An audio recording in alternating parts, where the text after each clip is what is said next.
হয়, আমি ৰাতিপুৱা গম পালোঁ, আমি প্ৰায় 5টা বজাতে গম পালোঁ। 5টা বজাত গম পালোঁ যে হাতী এটা মৰি আছে।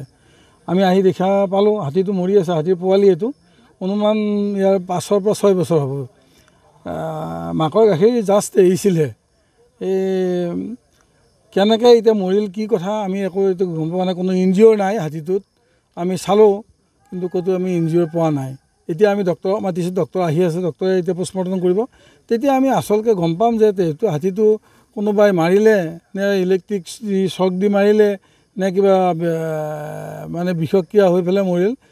তেওঁ আহিলেহে আমি গম পাম। এতিয়া ডক্টৰ মাতিছোঁ, ডক্টৰ আহি আছে, আধা ঘণ্টামান পিছত আহি পাব তেওঁ, তেতিয়া আমি আপোনালোকক ক'ব পাৰিম। আৰু দেখা গৈছে হাতী মানুহৰ সংঘাত তীব্ৰতৰ হৈ উঠিছে এইটোতো সত্য কথা। এতিয়া ধৰ মানে হাতী যিবিলাক হাতীৰ বিচৰণস্থলীবিলাক মানে ক্ৰমে হ্ৰাস পাইছে। মানুহৰ মানে এতিয়া বসতি স্থানটো মানে ক্ৰমে বৃদ্ধি পাইছে। হাতীৰ জেগা মানুহে দখল কৰিছে। সেইটোৰ কাৰণে হাতী আৰু মানুহৰ সংঘাত মানে বিশেষকৈ এই গোৱালপাৰা অঞ্চলত হৈ আছে।